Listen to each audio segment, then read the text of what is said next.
Olá, bem-vindos ao Sporting Informação. Esta sexta-feira fechamos a semana com um homem que é uma figura de primeira linha do futebol português. É um homem que nasceu numa terra chamada Sarilhos Pequenos, mas durante anos, enquanto jogador, provocou sarilhos grandes aos adversários. Marcou muitos golos, mais do que muitos golos. É a figura cimeira do futebol português, chama-se Manuel Fernandes. Bem-vindo à Sporting TV. Vamos estar aqui uma hora à conversa a falar da imprensa e de tudo o que nos apetecer. Pode ser? Sim, pode ser. Mas eu vou começar por mostrar as primeiras páginas para termos aqui um arranque de jogo de palavras. E nesta sexta-feira, porque é dia de jogo da Seleção Nacional, naturalmente o destaque vai para a equipa de Fernando Santos. A bola mete o selecionador na primeira com esta imagem, a dizer que o jogo é quando faltar um quarto de hora para as 8 da noite. Fernando Santos e a estratégia para bater a Arménia. Com esta frase bem coloquial, 3 gajos na área e outro a cruzar. O selecionador desvaloriza o esquema tático, pede dinâmica, que permita pôr muita gente na frente. Bozingua e Tiago Gomes devem ser novidades nos laterais e Ronaldo, que lá está, pode tornar-se esta noite o melhor marcador de sempre em europeus. Destaque ainda para o Porto, com esta frase de Elton: ninguém nasce titular. E a fotografia no Sporting é para Carlos Mané, que acredita no sucesso na Liga, que quer agarrar as oportunidades. Todos pensamos no título. No Record, o destaque de primeira vai para David Luiz, que anuncia o plano que tem para a carreira. Quero terminar no Benfica. Destaque ainda para 47 dias de sonho na vida de Jonathan, gol num clássico, jogo na Champions, estreia na seleção da Argentina. Fala-se ainda de Elton, que tem essa declaração: ir para o banco não é problema. E a mesma frase, que dá o grande título à bola, tem aqui o título menor no Record. Fernando Santos dá a tática: 3 gajos na área e um a cruzar. Quanto ao jogo, destaque cá em cima para Telho. Esta equipa não vai parar de crescer. Destaque ainda para este extremo, dos Estudiantes, que é a prioridade encarnada se Gaetan sair. Correia de novo na mira. E ainda esta pergunta com resposta: título? Estamos na luta, claro. Claro, que é uma frase de Carlos Mané, que acredita que é possível recuperar os 8 pontos de atraso na Primeira Liga. Manel, posso tratar assim, não posso? Manel, é mesmo Manel. Se eu lhe pedisse um resumo para a memória futura da imprensa hoje, basicamente é o quê? Seleção? Seleção, logicamente. E essa frase do Fernando é uma frase típica dele.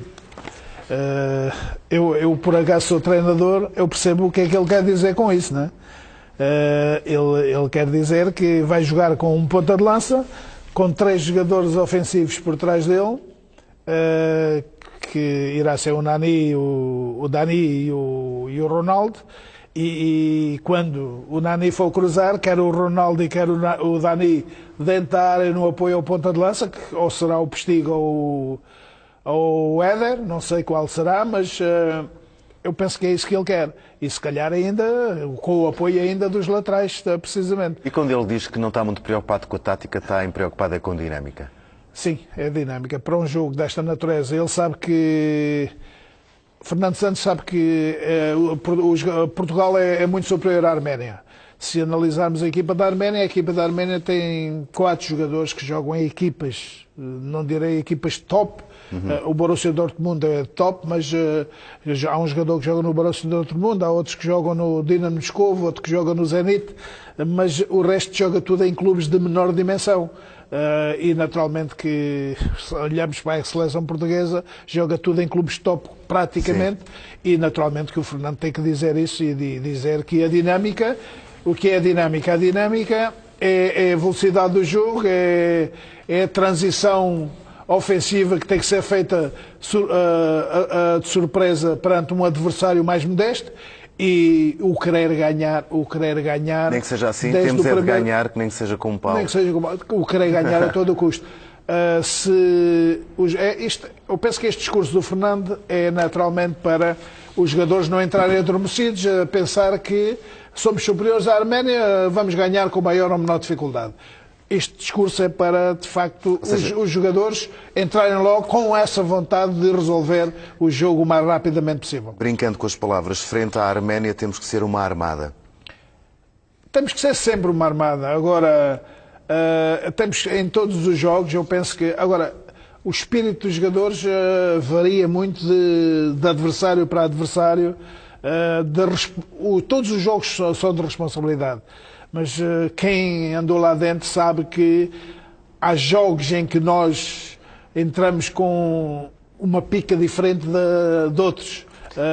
Porque é circunstâncias da vida. Nós, se jogarmos contra o Real Madrid, não jogamos, se calhar, da mesma forma que jogamos contra um clube da Arménia, por exemplo. Sim. E eu penso que isto tudo tem a ver com estas palavras do Fernando. E eu julgo que ele vai ser feliz, e os portugueses vão ser felizes hoje, e Portugal pode passar para o primeiro lugar do grupo e dar um passo muito importante no apuramento.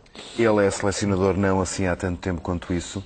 Ele foi quase visto como um salvador da pátria, entre aspas. Isso é responsabilidade a mais ou isso é só uma forma da imprensa ver as coisas de uma forma mais superficial? Portanto, isto é assim, quando um treinador entra de novo numa equipa, há um balão de oxigênio. Há uma agitação interna. Quer queiramos, quer não, o Fernando entrou, as coisas não estavam a correr muito bem ao Paulo. E de facto, o Fernando, com a experiência que tem, com a vivência que tem, até inclusivamente já foi selecionador nacional da Grécia, sabe que os melhores jogadores estão nas seleções. E ele sabe também que em 2 ou 3 dias não pode pôr uma equipa com automatismos muito grandes a jogar. Sabe que tem grandes jogadores ao seu dispor.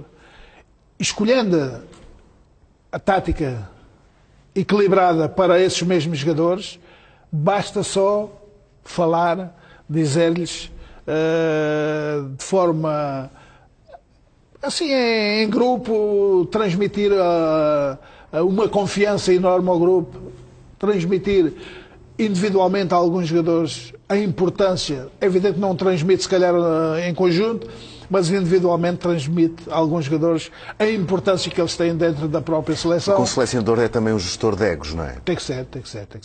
Nós não podemos tratar todos da mesma forma. Eu sou treinador. Sim. E estive em vários grupos de trabalho e eu tinha que conhecer a personalidade dos meus jogadores e dizer-lhes que aqueles que eu achava que reagiam melhor quando eram chamados a atenção à frente do grupo, fazia à frente do grupo. Aqueles que eu sentia que eram mais sensíveis e gostavam de levar na cabeça, mas em privado, eu fazia também. E é isso que o Fernando faz com toda a certeza e naturalmente que tem que ser assim e qualquer treinador faz isso. No primeiro estágio, em Óbidos, há ali um momento que a comunicação social destacou, que é, ele fez questão de estar ir recebê-los todos à chegada. Ou seja, estava no Alpendre, não estava num gabinete e foi quase... Todos iam chegando e ia até com ele. Essa forma de os receber é do género, vá, estamos cá todos. Eu penso que sim. E principalmente... Se calhar o Fernando não tinha uma convivência muito grande com alguns dos jogadores que são selecionáveis. E isso é uma forma de dizer que estamos todos juntos, receber 1 a 1, mas isso era uma coisa que ele tinha que fazer obrigatoriamente, atendendo que é os primeiros jogos dele na Seleção Nacional. E se calhar ele ainda não conhece muito bem a personalidade de uns e de outros, porque pode conhecer melhor uns do que outros, mas penso que essa frase de nem que seja com pau é sintomática, é dizer que Portugal não pode pensar outra coisa que não é ganhar de qualquer maneira, mas com cabeça, focado no essencial que é um jogo de 90 minutos. Mas também é uma frase que, para além de poder dar essa indicação aos jogadores, conquista os portugueses, ou não? Sim, penso que sim. Fala como eles. Mas o Fernando, pois, logicamente, não é palavras daquelas que os portugueses... O que é que isto quer dizer? Não é palavras de professor. O que é que isto quer dizer? Que há muita gente que não sabe, não é? Sim. Há muita gente que vê futebol há montes de anos e há coisas que nem com pau. eu próprio não consigo decifrar também. Sim. O que é que se quer dizer com aquilo? mas isso é uma linguagem nova e que nós estamos a estar preparados para ela e temos que concordar com ela porque é a linguagem do momento. Agora, o Fernando é um homem de muitos anos de futebol. É um homem do futebol, é um jogador... Foi um jogador, não foi um craque, mas fez um jogador que fez uma carreira muito bonita. Eu ainda tive o prazer de jogar contra ele. E, portanto, é um homem que, os jogadores, tenho a certeza que gostam muito deste tipo de linguagem do Fernando Santos e os portugueses também. Porquê? Porque são pessoas, os jogadores portugueses, ao contrário do que muita gente pode pensar, é gente muito humilde. Os jogadores de futebol, a maioria deles, ninguém estudou em colégios privados. Portanto, são jogadores que tiveram, muitos deles, infâncias difíceis, apanharam-se numa situação mais privilegiada que foi a vida que lhe deu, o futebol que lhe deu. Souberam aproveitar o dom que têm. Souberam aproveitar, é isso mesmo, souberam aproveitar aquele dom que eles têm e, naturalmente, que depois uns mais passivos, outros mais discretos, mas são todos, por mérito próprio, sabem que só conseguiam subir da vida através de muito querer, de muita humildade e para se chegar onde se chega a nível de seleção, as pessoas podem pensar que é um trajeto fácil, mas não é. É preciso trabalhar muito. Muito. E concentrar-se muito. Se analisarmos um Ronaldo, isto eu estou a falar ao nível do melhor do mundo. Sim. E é um exemplo. É um exemplo. O Ronaldo, ao dinheiro que tem, aos títulos que tem, quer individualmente, quer coletivamente, se fosse outro jogador, se calhar teria-se acomodado já. Agora só vou viver dos louros, dos rendimentos. Da conta bancária. E ele não. Para ele não há limite. Ele neste momento, e vai conseguir, e se já não conseguiu, põe na mente dele que o limite dele é ser o melhor de sempre de Portugal e do mundo. De Portugal eu penso que já é e do mundo também irá ser com toda a certeza, porque ele não vai parar e a ambição dele é a mesma ainda de quando tinha 17 ou 18 anos. Um jogador precisa de foco no relevado, mas também fora dele. Sim. Tem que ter uma estrutura. Neste caso do Ronaldo, tem que ter. Ele não se pode preocupar com a conta da luz ou com a conta da água. Logicamente, isso não é ele que trata disso. E depois, aquilo não sei quantos mil fãs do Facebook e das redes sociais. Também não é ele que trata disso. Não se pode preocupar com uma coisa dessas. Ele foca-se no essencial. E o essencial é a condição física dele para ter rendimento ao fim de semana. Depois, não quer dizer que uma ou outra vez não tenha vida pessoal. Não tenha vida pessoal, mas é muito difícil. Eu sei que há pessoas que gostavam de conviver muitas vezes com amigos e de estar assim na brincadeira com amigos, mas é impossível num sítio, só se for num sítio privado, porque num sítio particular, num sítio público é muito, muito complicado. As pessoas muitas vezes fazem uma ideia do Zé Mourinho totalmente diferente daquilo que é o Zé Mourinho. Não é o arrogante que as pessoas pensam. Nada disso. Se as pessoas conhecessem o Zé Mourinho como eu conheço, eu trabalhei com ele, em boa hora eu trouxe para o nosso clube, para o Sporting, se as pessoas conhecessem o Zé Mourinho, diziam assim, isto é tudo menos aquilo que a gente vê.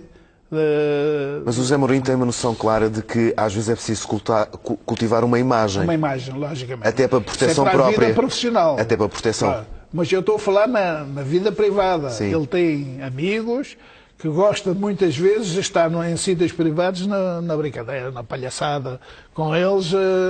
E ele é dos mais extrovertidos de todos. Ele gosta de rir, totalmente diferente daquilo que as pessoas pensam. As pessoas acham que ele gosta só de rir dos outros, mas não é isso. Não é isso. Não. Nada disso. Isso é a imagem que ele cultiva. Não, mas não é. Eu conheço-o bem e não é. Sobre a seleção, a Bola tem aqui esta quase volta a Portugal em jogos da seleção. há aqui uma contabilização dos jogos que a seleção foi fazendo. 2 vezes em Braga, 3 em Guimarães, 30 no Porto, 2 em Aveiro, 3 em Coimbra, 2 em Leiria, 15 em Oeiras, 2 em Setúbal, 2 em Faro, 57 em... Este aproveitamento dos estádios que o Euro 2004 cá nos deixaram e pôr a seleção a jogar ao longo do país também é uma forma de fazer do futebol uma festa ainda maior, não é? Eu acho que sim, e deve ser assim. É evidente que Lisboa e Porto, mais Lisboa, não quer dizer que isto não é por ser Lisboa, mas Lisboa é capital, ainda é capital. E Lisboa, se calhar, tem mais, e tanto que está aí 57 vezes. Sim. O Porto 30, que é a segunda cidade do país, merece também ter muitas vezes. Eu esqueci-me das 2 vezes do Funchal, não quero... E, portanto, depois já é distribuído em função dos estados dos campos. Eu acho que deve-se diversificar em função do jogo também. Este adversário, muito bem, é um jogo muito bonito para se chegar no Algarve. Não sei se está de chuva, se não está. É possível que no Algarve normalmente o tempo está quase sempre bom. O Fernando Santos ontem pediu a São Pedro que desse ali uma ajudinha. Mas é um estádio... Há uma coisa que é importante. Portugal jogando contra uma equipa que vai jogar com 3 defesas centrais.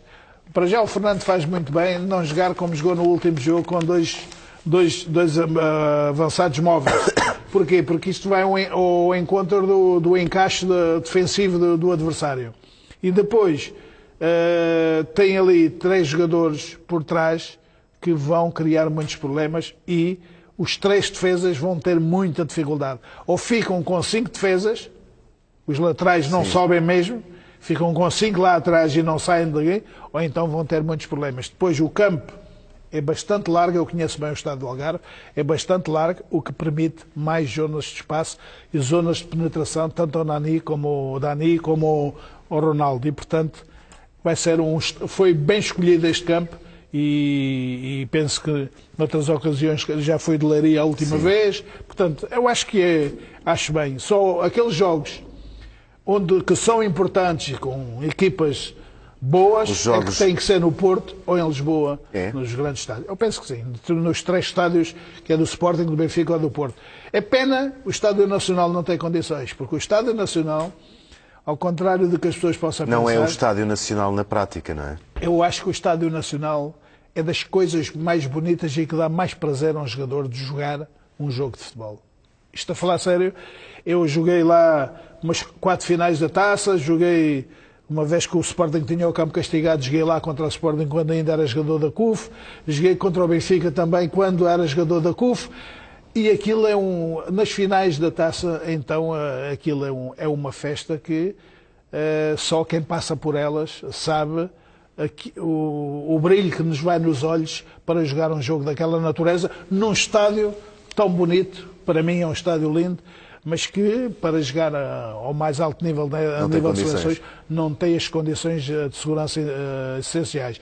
Penso que se calhar um dia, penso que o Governo irá fazer dali, se calhar, o estádio da Seleção Nacional. Não sei. Acredita, Manel? Acredito, penso que sim. Há muitos estádios, eu sei que há muitos estádios, mas aquele é o estádio da Seleção Nacional, mas não era só para a Seleção Nacional. Tivemos uma oportunidade de ouro no Euro 2004 e não foi aproveitada. E não foi aproveitado, logicamente. Mas pronto, eu estou a falar neste caso, como praticante, e aquele estádio para mim, eu quando jogava para a seleção, nós só treinávamos naquele estádio, portanto... o respirar aquele ar... Pode ser agora com a cidade do futebol que a Federação vai começar a construir as coisas possam entrar nesse caminho. Vamos ver. Vamos ver. Ao menos é um projeto que dão todas as garantias de que o Estado não tem que meter dinheiro, portanto, pode ser que desta vez o projeto corra bem. Lógico, eu acho que sim. Esse projeto é um projeto... Aliás, uma vez com o Sporting, estagiámos acho que foi com o Robson, estagiámos no centro de estágio da seleção francesa e a seleção francesa já tem aquele centro de estágio há N anos. E a Alemanha fez um monte de trabalho para preparar a seleção em condições durante uma década, não é? Durante uma década, logicamente. Mas estas condições que Portugal vai ter agora, para os jogadores estarem concentrados numa coisa que é sua, em vez de andarem a treinar nos hotéis e nos campos perto dos hotéis, é um centro de estágios seu e a concentração dos jogadores é muito melhor. Para todas e ninguém vai lá chatear os jogadores. Nos hotéis é mais acessível ir um amigo, ou uma amiga, ou um familiar, e ali é tudo muito mais controlado e não há hipótese nenhuma. É assim que fazem as grandes seleções, trabalhar à série. É isso que fazem as grandes seleções e os grandes clubes já hoje do mundo. Eu queria dar aqui a nota que ontem houve também um jogo particular, Inglaterra-Portugal, não nos correu muito bem. Eu vi o jogo, vi. Este resultado reflete o jogo? Reflete o jogo, totalmente. Houve ali uma fase na segunda parte que eu pensei que Portugal ia melhorar, mas depois o 3-1 matou com o jogo e a reação da equipa de Portugal já não foi tão forte como foi quando estavam a perder 2-0 ao intervalo. Houve ali uns erros defensivos. Penso que o Rui Jorge tentou conhecer mais 3 ou 4 ou 5 jogadores e não levou alguns jogadores que são importantes nessa seleção, mas a Inglaterra fez precisamente o mesmo. A Inglaterra jogou com jogadores que também não são os titulares indiscutíveis dessa seleção. Isto é, como é um jogo particular, portanto, para saber com aquilo que contam na fase final do Europeu, naturalmente que querem saber quais os jogadores, os 23 ou 24, que irão, e por isso nada melhor do que testá-los num jogo a sério como um adversário forte e que também está metido nesse europeu que é a Inglaterra. Portanto, daí a bola usar este título, que é uma derrota a pensar no futuro. Como é um jogo particular, é um jogo certo para testar. É isso mesmo. Eu penso que foi uma e outra seleção testaram muito. Eu gostei muito do Bruma. O Bruma jogou muito bem.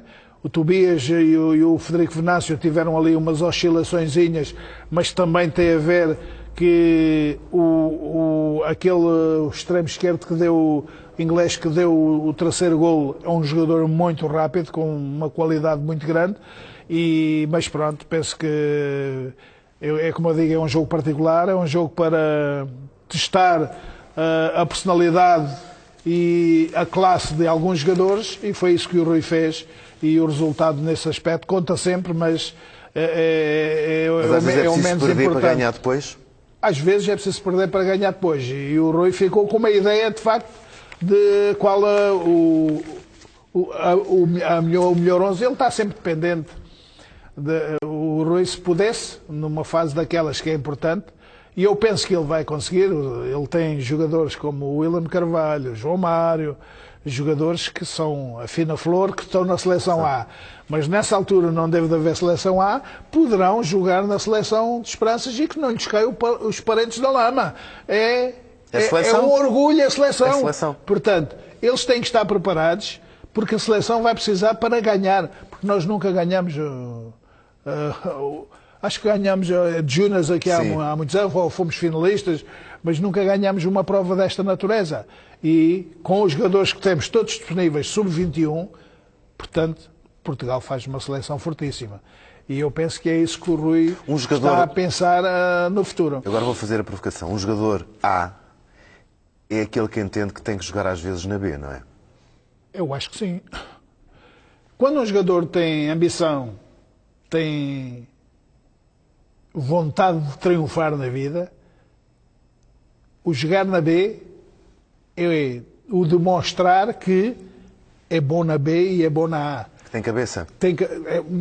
Eu vou contar um episódio de um treinador daqueles mais artistas e tal, chegou ao Sporting e disse-me assim, eu era titular indiscutível, sempre fui titular indiscutível do Sporting, era capitão do Sporting, e punha-me a jogar para reservas à quarta-feira, no Pelado, no Estoril, os Pelados de Odivelas, ali no nosso campo, em frente à porta 10A, aquele Pelado. Sim. E eu dizia, ao princípio não disse, mas depois perguntei-lhe, fiz-lhe uma pergunta. Eu sabia que ele queria era afastar-me, não é? Sim. Isto, para mim... Bem entendedor, meia para bom entendedor, meia palavra E basta. então, o que é que acontece? Eu fui interrogá-lo e disse-lhe, mister, porquê é que eu jogo pelas reservas à quarta-feira e jogo ao domingo para a equipa principal e os meus colegas não jogam? Porque no meu país, os capitães da equipa jogam sempre. Jogam. Só que, nestes jogos de reservas, eu chegava lá, 1, 2, 3 golos. Não lhe dava confiança, porque eu sabia que ele queria era afastar-me. Mas, golos. Ele disse, depois no final afinal disseram-me umas coisas de ti, afinal, agora que vai-se embora é que está a apoiar-se em mim. Então isso agora não é comigo. Portanto...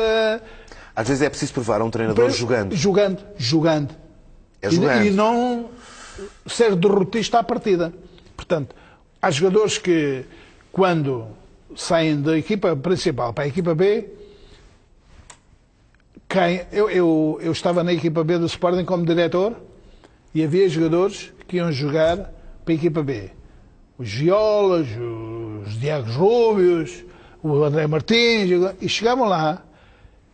Quer dizer que eles... Mas sentiam uma certa... Eu dizia-lhes, vocês, se querem ser jogadores do Sporting, têm que demonstrar aqui que são melhores que os outros.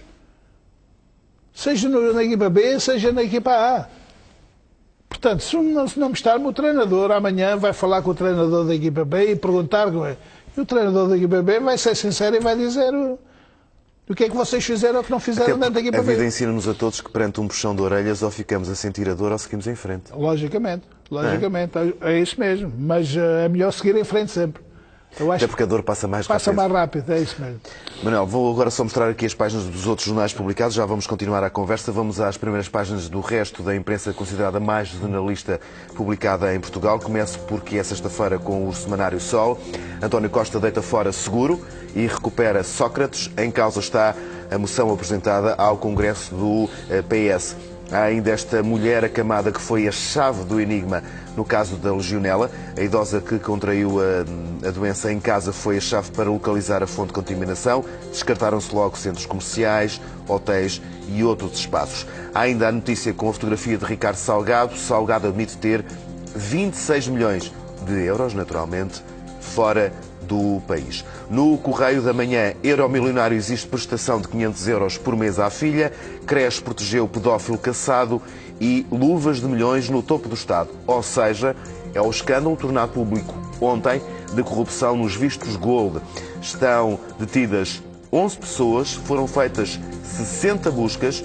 Em causa estão, por exemplo, detidos por suspeita, de acordo com o Ministério Público, o diretor dos Serviços Estrangeiros e Fronteiras, o presidente dos Serviços de Notariado e ainda a secretária-geral do Ministério da Justiça. E nas escutas, escreve o Correio da Manhã, Miguel Macedo, ministro da Administração Interna, terá sido apanhado. Santos muda esquema contra a Arménia, é o destaque para a Seleção Nacional. No Jornal de Notícias, os vistos dourados, que corrompem altas chefias do Estado, mais de 60 buscas que incluíram 3 ministérios. Destaca ainda para esta fotografia multas mais pesadas para a Movida, ou seja, para as noitadas na cidade do Porto.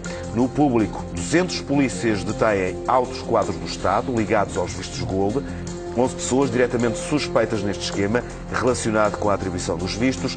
Na mega operação com o nome Labirinto, foi detido o diretor dos Serviços Estrangeiros e Fronteiras, entre outras pessoas. Há ainda Passos, que só entreabriu portas para a ONG da Tecnoforma, ainda é esse caso que faz notícia no Público de hoje, e o Governo que relança a privatização da TAP com venda de 66%. No Diário de Notícias, a fotografia vai para um hotel em Lisboa, como os pequenos hotéis e hostels de Lisboa ficaram prejudicados na negociação da taxa do turismo. Há ainda esta notícia, hospitais nunca salvaram tantas pessoas de morrerem de ataque cardíaco. O destaque principal para a Operação Vistos Gold, que detém 2 altos funcionários próximos do ministro Miguel Macedo, que é ministro da Administração Interna. E há ainda a entrevista a Mari Alcatiri, que é destacado com esta frase na primeira: não permitirei que passem rasteiras a Xanana Guzmão. No jornal e Ministra da Justiça, que prepara afastamento de dirigentes sob suspeita, no caso Vistos Gold. Há ainda esta investigação. Mariana conta o que é viver com o peso de ter perdido a mãe às mãos do próprio pai. e esta fotografia é o destaque para o novo Marquês de Fronteira. No Jornal de Negócios Taxas e Taxinhas, tiram 285 euros a cada português. Estado e municípios arrecadam, 2,85 mil milhões de euros em taxas. Destaque ainda para o IMI, que vai subir em 2015, já no próximo ano, sem qualquer travão. Fotografia vai para Carlos Amaral Dias, com esta frase: as pessoas da família Espírito Santo não são desta realidade. No Diário Económico, o Governo vende maioria da TAP, PS quer manter controle do Estado, e a entrevista vai para Luís Marques Mendes. Sócrates é uma espécie de ativo tóxico, de António Costa, e ainda há aí outra citação que brinca um pouco também com a altura deste atual comentador da política portuguesa: acho que não sou grande em coisa nenhuma. Aproveitando estas primeiras páginas, pergunto-lhe, quando vê estas notícias sobre o país, se tem vontade de emigrar? É triste, de facto, este caso agora mais recente, dos vistos gold, é uma coisa inacreditável. Pessoas que estão a representar o país em quadros chaves do Estado. Eu acho que a Polícia Judiciária tem mesmo que ir ao fundo da questão e resolver estes problemas com toda a celeridade e com toda a verdade. Que é para isto não prescrever, para nada prescrever, não é? Para nada prescrever. Até porque se as pessoas foram detidas e estão inocentes, também é bom que seja rápido. Rápido, logicamente. Senão ficam queimadas para o resto da vida. Às vezes a justiça leva muito tempo e se calhar há pessoas inocentes que pagam sem culpa nenhuma também, mas é bom de facto escolher os momentos e resolver estes problemas de uma vez por todas, para o povo português acreditar de uma vez por todas nos nossos políticos e na nossa justiça. Eu gostava agora fôssemos ver aqui uns vídeos que eu tive aqui a preparar. Vamos ver o primeiro vídeo e depois continuo a conversa com o Manel. É um vídeo que nos retrata o ano em que eu nasci, precisamente. Vamos ver. Muito boa tarde. A partir deste momento, o movimento das Forças Armadas controla totalmente a rede emissora da Rádio e Televisão Portuguesa. Ventos de liberdade atingem o futebol português. Manuel Fernandes pode agora, em final de contrato, escolher o clube que quer representar. Em 75 acabou o meu contrato e acabou a lei de opção. Eu pude escolher para onde queria. Aí fui livre de escolher para onde queria. Com os movimentos livres, surge a oportunidade de viajar até à cidade invicta. Fui ao Porto mesmo falar com o Jorge Vieira, o nome do diretor do Porto. Depois cheguei mais ou menos a acordo com o Porto, mas não assinei nada. Se fosse agora, o Sr. Pinto Costa de certeza não me deixava sair de lá sem assinar.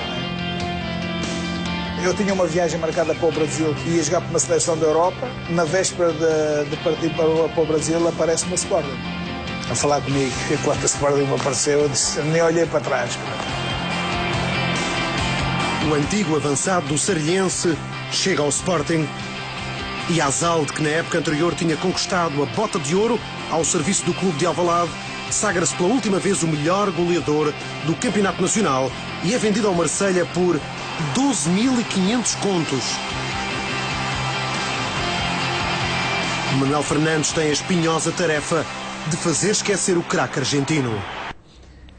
1975. A liberdade foi boa para si? Muito boa. Eu tive 6 anos num clube que hoje não é um clube modesto, mas que na altura era um clube dos melhores de Portugal. Tinha umas condições de trabalho para os seus profissionais extraordinárias, que era a CUF. Uhum. E a CUF era muito mais que uma empresa, não era? Era muito mais que uma empresa. Aquilo era uma coisa... O movimento que aquela zona tinha ali, tudo em redor do campo da CUF, e mesmo no campo de treinos, que era o Santa Bárbara, que era mesmo dentro das fábricas, aquilo tinha um movimento que era uma coisa extraordinária. Agora, eu joguei, fiz um contrato de 3 anos com a CUF, era miúdo, vim de Sarilhos, tinha jogado 1 ano só como sénior no Sarilhos e tinha jogado outro como juvenil. Eu nem passei para os júniores, passei logo de juvenil para sénior. E normalmente os clubes ali da nossa região, que era a CUF, o Barreirense, o Montijo, na altura, iam ver os melhores jogadores destas equipas mais modestas. E de facto, houve um diretor da CUF que me levou para, que me disse se eu queria ir para a CUF, eu não olhei para trás, né? E o contrato foi o contrato que eu queria era demonstrar, e de facto no primeiro ano que tive na CUF, eu joguei, fiz o campeonato de reservas todo. A CUF tinha uma boa equipa, eu com 18 anos joguei ali pelas reservas e foi um prazer muito grande jogar com jogadores na altura que eram conhecidos. Mas comecei a dar logo nas vistas. Eu marquei dois golos no primeiro jogo, marquei 2 golos no segundo jogo, marquei um golo e então o treinador na altura é o Costa Pereira, que foi guarda-redes do Benfica, e convocou-me, passado 3 jogos, convocou-me logo para jogar na equipa, para ir convocado para a equipa principal. E foi com o Benfica. Benfica do Eusébio, do Coluna, do Simões, do Torres, essa grande equipa do Benfica. E então, para estágio, aquilo foi um estágio com os jogadores. Foi a minha estreia na primeira. Eu fiquei no banco, o Benfica estava a ganhar e eu entrei, faltava aí 20 minutos. As pernas pesavam 200 quilos. Hoje o miúdo entra com uma vontade extraordinária, mas na altura era muito difícil, com aquela idade, entrar numa equipa como havia grandes equipas. Mas pronto, e a partir daí, no ano seguinte já fui titular indiscutível e fiz 6 anos maravilhosos no grupo desportivo da CUF. Até que deu-se o 25 de Abril e coincidiu, eu ainda joguei o último ano, dá-se o 25 de Abril, eu estava na tropa, e treinava na tropa e jogava ao domingo. E quando estava na tropa, deu-se o 25 de Abril, e eu lembro que fui ao sítio, à minha repartição onde eu estava, e cheguei lá e estava a porta fechada, e eu digo, então agora o que é que eu vou fazer? Fui para casa, e alguém há de me chamar. E então depois comecei a perceber-me do que era de facto o 25 de Abril, que até ali nós não sabia o que ia dar, nem nos preocupávamos com aquilo. E é porque eu já jogava, já era profissional de futebol. E então coincidiu com o 75, o meu final do contrato. E eu via o Belenenses, dava-me dinheiro na mão logo. O Porto, fui ao Porto, fui ao Porto, não assinei nada, mas fui ao Porto para pagar-me um hotel, fiquei lá no hotel do Porto. O senhor foi lá até comigo, que era acho que era Jorge Vieira, não sei se era, um senhor de cabelo loiro. Cheguei a acordo das condições com eles, mas não assinei. Isso é a minha sorte. Mas depois cheguei cá, eu ia para o Brasil no dia seguinte jogar a showball, que era um futebol que estava em desenvolvimento no Brasil por uma seleção da Europa, um selecionador que me conhecia bem lá dos Estados Unidos, e então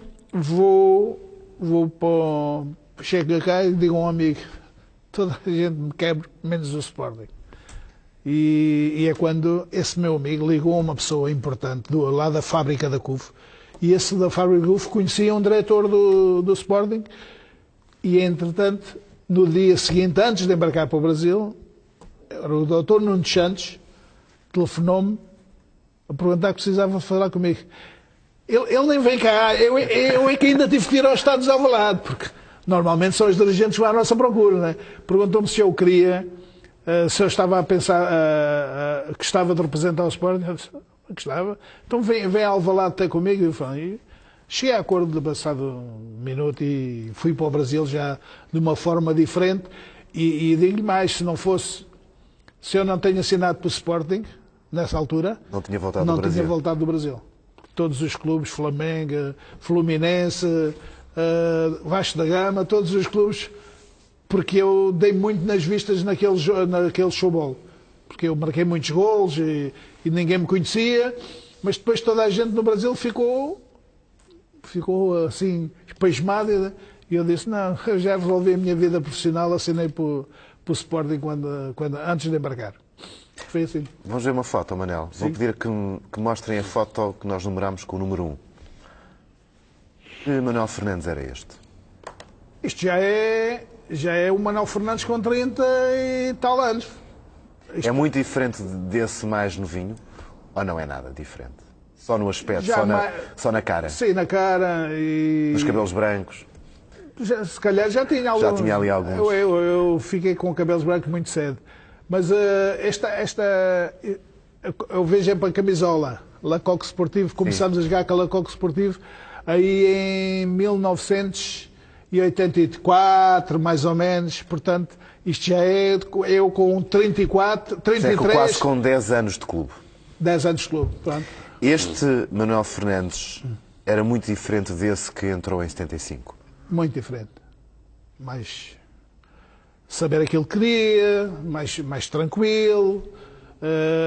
Em 75 foi a loucura de jogar no Sporting. Era o miúdo. Era um miúdo. Era mesmo, eu tinha, mas tinha já 24 anos. Mas nós, os miúdos hoje, atingem a maturidade muito mais cedo do que nós. Nós éramos muito mais introvertidos, tínhamos medo de alguma coisa e talvez por vivermos num regime que... Mais silencioso também. Um regime que não se podia falar muito. O meu pai é que me dizia como é que era esse regime. E, portanto, eu digo que aos 24 anos, quando ingressei no Sporting, não era nada daquilo. Eu ali já era uma pessoa... senhor do meu nariz, sabia aquilo que queria, sabia aquilo que tinha sido ao longo desses 10 anos no meu clube, aquilo que fui também no futebol nacional e felizmente tenho uma carreira que me orgulha bastante ao longo da minha vida e hoje sinto um orgulho muito grande de ser dos jogadores com mais jogos na história do Sporting e o segundo jogador com mais golos a seguir ao Peruteu, que já não está entre nós, mas vivo, sou o jogador com mais golos no Sporting. Isso é um motivo de orgulho muito grande. É? É muito, muito, muito. Posso mostrar outra foto? Pode. Foto número 2. Marcar golos era bom? Muito bom. Eu acho que este gol... Consegue identificar? Assim, sem dizer nada? Eu não sei de que jogo é que é. Mas eu acho que... Eu é para a reação. A minha reação, o festejo dos golos, dependia muito das circunstâncias. E este foi um golo especial. Eu acho que... Eu tenho a impressão que isto é... Mas não me parece o estádio de Alvalade. Mas comemorava assim? Era efusivo a comemorar? Umas vezes saltava, outras vezes ia direito aos sócios com os braços abertos, mas não comemorava sempre da mesma maneira. É? Era em função da beleza do golo. Um golo é sempre belo, mas há golos que nos dão mais prazer do que outros, não é? E portanto, eu penso que foi ao longo da minha vida, eu nunca festejei os golos sempre da mesma maneira. Nós vamos hoje ao YouTube buscando aqui algumas imagens e a RTP Memória é magnífica porque nos permite rever muitas coisas. Como eu não gosto de conversas com ordem cronológica, porque senão ficamos fechados, estava a falar de golos. E eu descobri aqui um vídeo de um golo frente ao Farense. A vitória foi por 4-1. A época é 75-76. Vamos ver? Foi o meu primeiro ano. Neste primeiro ano, o recém-chegado ao Alvalade marca 26 golos em 29 encontros do Campeonato Nacional. O Sporting é eliminado da Taça UEFA logo à segunda eliminatória, com Manuel Fernandes a marcar 4 golos nos 4 jogos da prova. Isto é quase aqui a corte, mas o que interessa é vê-lo jogar e isto é um documentário que foi feito com estes relatos todos. Isto é começar uma época em grande. É a chamada entrada de Leão. De Leão, é. Eu tive uma missão muito difícil, porque eu fui substituir um jogador que era querido na massa associativa, que teve 3 anos no Sporting. No primeiro não rendeu muito, mas nos outros 2 foi o melhor marcador da Europa, foi o Yazalde, que mais tarde tornou-se meu amigo, e era uma missão difícil. Eu lembro-me nos meus primeiros jogos do campeonato, as pessoas já estavam a pôr em causa, é normal, um jogador que veio da CUF para jogar num clube com a grandeza do Sporting, é normal que ao princípio oscila um bocadinho, não é? E trema um bocadinho, não é? Mas o primeiro gol que eu faço oficial para o Sporting, por incrível que pareça, é em Malta, para o Sliema, num campo pelado. Ganhámos 2-1, ao Celiama de Malta e ao primeiro golo. E quando chegámos cá, comecei a marcar, mas não tinha marcado ainda nenhum golo e já tinha feito 4 jogos para o campeonato, salvo erro, não tinha marcado.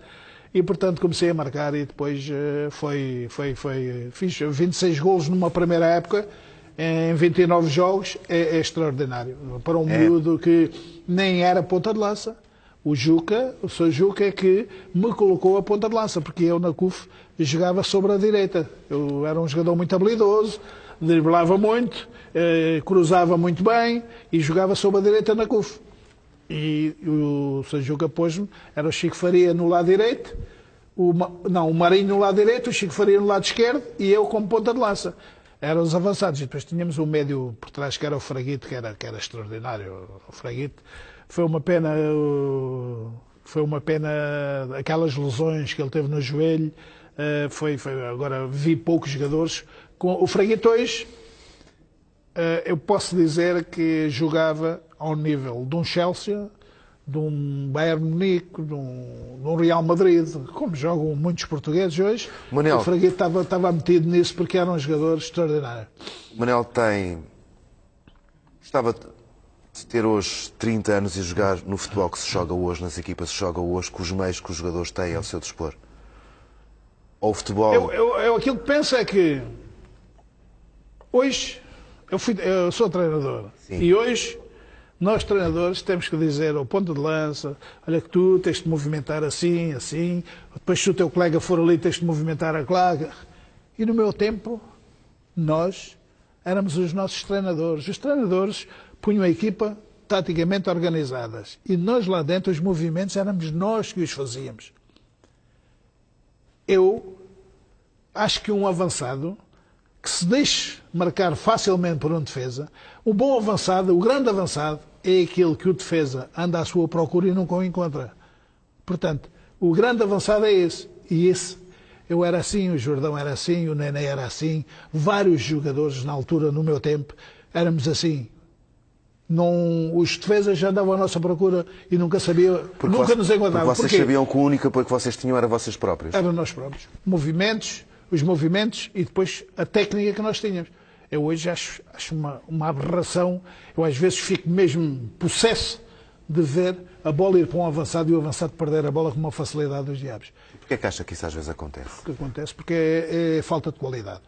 Mesmo nas grandes equipas. Falta de qualidade? A qualidade... Um jogador para jogar numa grande equipa nunca pode perder a bola permanentemente no ataque. Porque uma equipa vai para o ataque, se perde a bola, se o ponta de lança perde a bola constantemente, estamos sempre a levar com o adversário, nem temos tempo de organizar-nos ofensivamente. Há quem diga que uma diferença grande entre os jogadores da sua geração e dos de hoje é que vocês sabiam que tinham que jogar. E como é que tinham que jogar? E que não estavam muito preocupados com as lesões. Ora, isso é um tema... E que hoje em dia os jogadores preocupam-se mais com o futuro, vamos dizer assim, de uma forma mais suave. Preocupam-se mais com o dia da manhã do que vocês se preocupavam com o dia da manhã.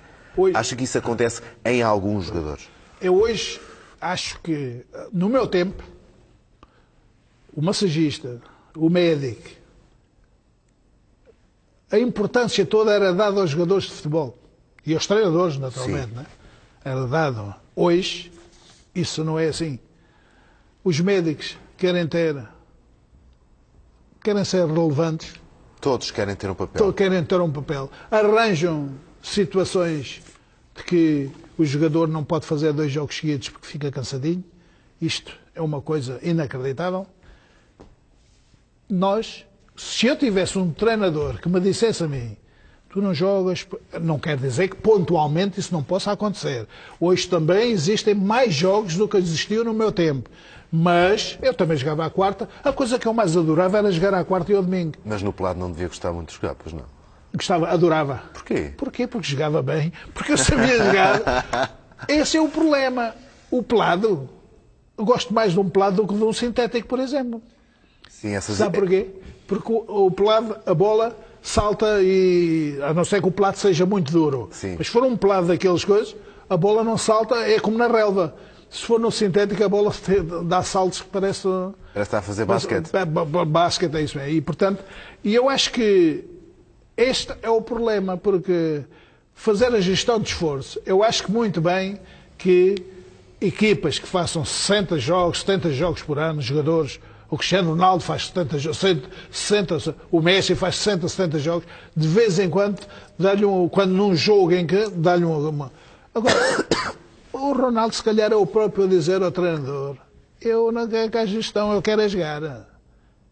Portanto, os treinadores hoje não fazem a gestão só porque a gestão tem que ser feita. Sabe porquê? Porque se fosse assim, o Ronaldo tinha que fazer a gestão como os outros fazem também. E porquê é que não fazem? Porque são importantes na equipa. Então, onde é que está a lógica? A lógica está aí. Mas o jogador é que se faz importante na equipa, não é? O jogador é que se faz importante, logicamente. O Ronaldo quer jogar sempre. E eu estou convencido que há muitos jogadores que também querem jogar. Só que o treinador dá-lhes assim aquelas conversazinhas de treinador para jogador, lá, vou-te poupar e tal, mas o jogador fica, gosta de jogar. Mas sabe porquê que ele faz isso? Porque tem outra solução idêntica à dele. E então, para satisfazer os dois, vai alternando assim. Vamos ver aqui uma foto. Foto número 5. A foto é esta.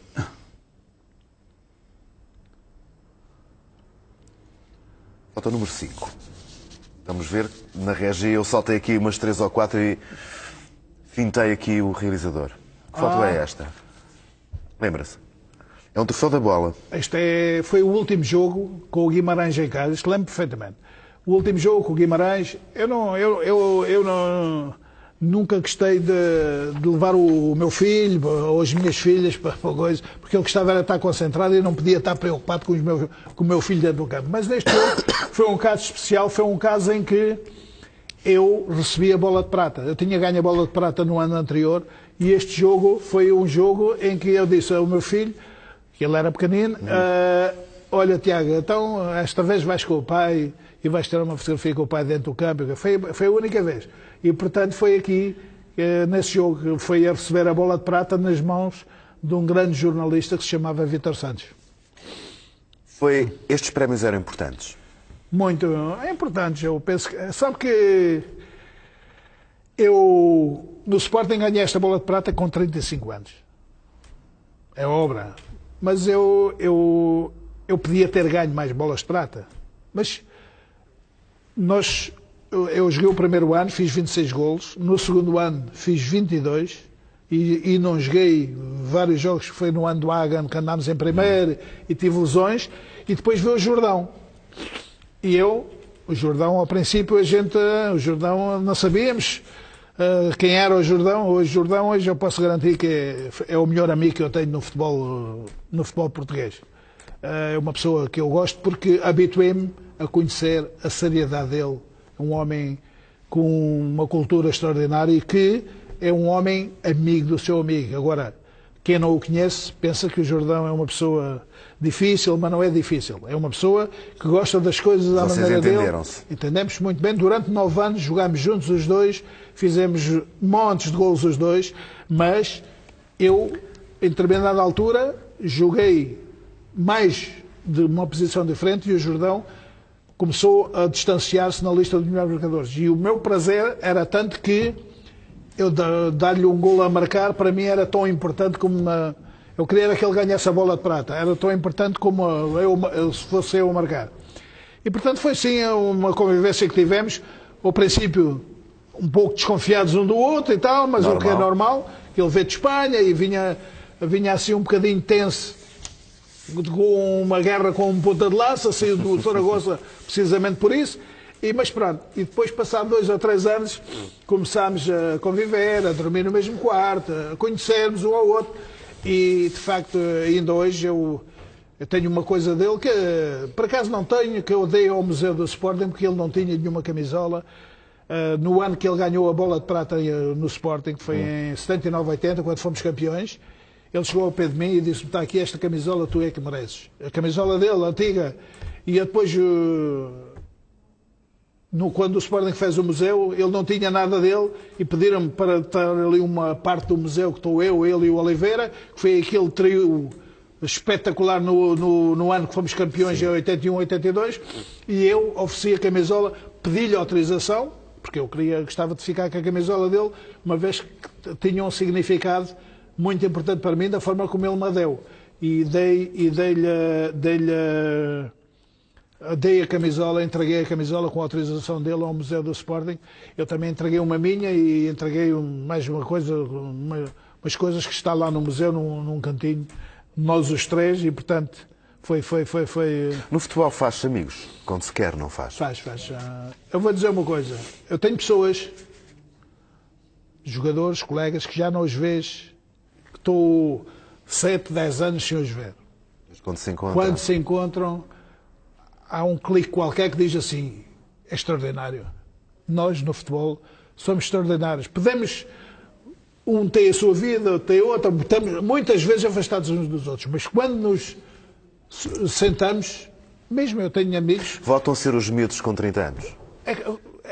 Queremos contar histórias dessas.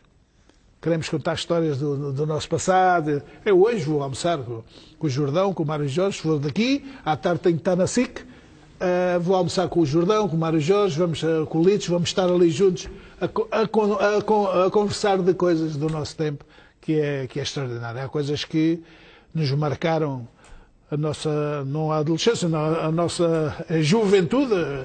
Eu considerei-me um jovem também quando jogava futebol até aos 35 anos. Ainda é, não é? Pronto, mas, tem momentos ainda que é aquele jovem.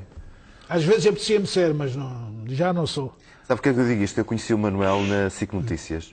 Eu acabava o jornal, vocês começavam o play-off com o Tony e com o Oliveira e com o João a moderar. Eu quero agir a ver-vos a vossa cumplicidade à mesa. E o Rui Santos, sim. Mas a vossa cumplicidade à mesa. O Tony é daqueles benfiquistas. É como eu no Sporting. Mas vocês, quando começavam a contar histórias, uns, e no arranque que ele tinha aí uns vídeos destes que recordavam os vossos passados. Mas quando vocês estavam a contar histórias, vocês às vezes não pareciam, permita-me dizer isto, Manel, a idade que têm hoje. Os vossos olhos eram dos garotos de 30 anos a contar histórias. Porque nós temos muitas histórias. Nós, se fôssemos a contar toda... Ainda nunca ninguém se aproveitou, mesmo inclusivamente nas televisões, de juntar 3 ou 4 jogadores daqueles que tiveram algum impacto no futebol português para contar as suas histórias. O João, no programa de play-off, pôs ali umas histórias. No arranque pôs ali umas histórias. Umas histórias e tal, mas... E era giro porque vocês às vezes davam umas gargalhadas e começavam a dizer, não estou a perceber, será que era isto que era... Para a última pergunta, porque estamos a chegar ao fim. Foi complicado pôr um ponto final na carreira? A mim não foi, sabe porquê? Porque eu segui logo como treinador. Não me deu tempo de descanso? Não me deu tempo de descanso. Eu saí o último ano do Sporting com o Barquinchou, não tinha interesse que eu continuasse. E saí do Sporting, mas eu sentia-me em condições de jogar mais um ano ou 2. E o Vitória de Setúbal, o Fernando Oliveira era meu amigo, jogou comigo, foi meu treinador. Percebeu-se que eu não ficava no Sporting, foi-me logo buscar para o Vitória de Setúbal para jogar mais um ano. E entretanto eu fui, depois jogar para o Vitória de Setúbal. Entretanto o Jordão já tinha deixado de jogar há um ano, não jogava, e ainda o levei para jogar comigo no Vitória de Setúbal. E foi o Eurico também, fizemos os 3 e fizemos um campeonato muito bom. E no ano seguinte fui eu o treinador deles. Eu passei a treinador e fui eu o treinador deles na Vitória. Portanto, não tive saudade. Não tive saudade de deixar o futebol, porque continuei até hoje, continuei ligado ao futebol. Foi uma boa tática, Manel. Pois foi. Foi inteligente. Foi de propósito ao... O quê? Isso, não dá tempo para ter ali um momento de descanso. Não foi de propósito. São coisas... Sabe porquê que foi? Eu fui para a Vitória, porque... Sabe quem era o treinador da Vitória na altura? Não sabe. Foi o treinador que mais me marcou na minha história do Sporting. Chama-se Malcolm Allison. Foi um homem que todos os jogadores do Sporting, os que jogavam, os que não jogavam, os que não eram convocados, adoravam o homem. Por quê? Pela forma de ser dele. Para ele, o Jordão era o Jordão, e o Manuel Fernandes era o Manuel Fernandes, o Oliveira era o Oliveira, e dava a mesma importância que dava aos outros. Está explicado muita coisa daquilo que pouco eu conheço de si. Foi um gosto tê-lo cá. Obrigado. Até à próxima, Até à próxima. porque vou cobrar outra. É? Pode ser? Pode ser, sempre à disposição. Está feito este Sporting Informação com Manuel Fernandes nesta manhã de sexta-feira. É um gosto fazer televisão assim. Estamos em casa, estamos bem.